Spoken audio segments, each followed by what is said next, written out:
Hey everyone, welcome to the Pair Up Podcast. I'm Sasira, and I'm a 10th grader trying to figure stuff out. I heard that today, December 1st, is Gita Jayanti, and honestly, I don't even know what that is. So I brought my own personal coach, my dad.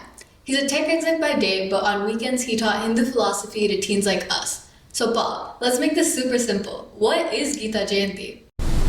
First of all, thanks for having me, kiddo. Always happy to geek out on philosophy, especially on the day we celebrate the ultimate wisdom source. Think of this more like a birthday of a book, but this one in particular isn't just any book. So Gita Jayanti marks or celebrates the day Lord Krishna himself first delivered the teachings of the Bhagavad Gita directly to Arjuna, who was the greatest warrior of the ancient times. And this happened on a battlefield, right? That's like the ultimate high stakes situation. Can this ancient philosophy actually give us life hacks for dealing with grades, stress, and identity crisis today? Yep, exactly. This happened right before the great war of the Mahabharata. Consider this a stretched out or a super long pep talk between Krishna, the mentor, and Arjuna, his best friend, sharing the universal guide of dealing with stress, making tough decisions, and finding the real purpose. That's the reason why people celebrate it, to honor the wisdom that it sort of helps us tackle our own battles in life. Got it.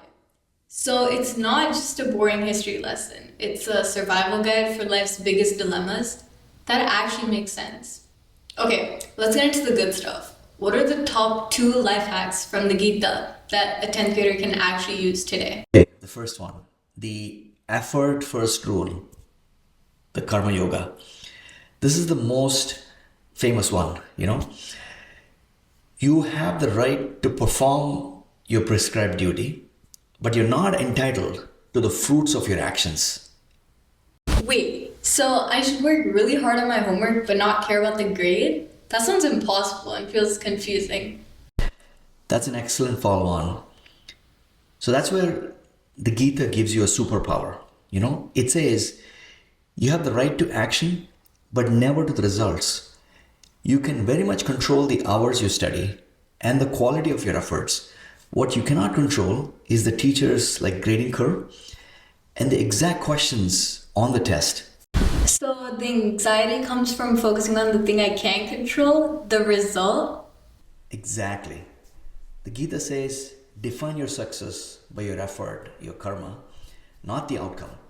When you do that, you drop almost 80% of your stress instantly. This is the ultimate mental reset. Okay, next big high school problem, identity. If I get rejected from the school club I wanted or lose a big game, I feel like I'm a loser. How does the Gita help me there? Well, for starters, it teaches you that you're not your status. The Gita says your body, your emotions, and your achievements are like the clothes you wear. Be aware as your true self is the soul, the eternal core that sort of defines your personality. Now, maybe too deep to grasp right now, but start believing in yourself and you will evolve eventually. So if I fail a tryout, that's just a temporary stain on my sports shirt, not a flaw in my capability or core being? Yep. Perfect analogy again, right? That failure is something your mind is experiencing, not something your internal soul is, right? So the concept is your shield against the social media comparison game and then the temporary setbacks. It gives you incredible self-worth, completely independent of the external validation. Wow. Okay, so 2 takeaways for a less stressful life. Focus on the effort, not the grade, and your failures are just temporary clothes. Interesting concepts. I never thought about that, honestly.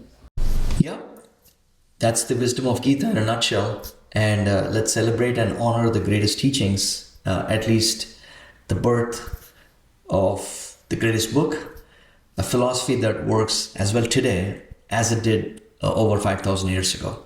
So hope this was helpful, and let's keep the dialogue on, kiddo. Take care now. Thanks for watching, everyone. So if you're interested in more such concepts, check back here soon for my dad's next post on the habit loop or laws of karma.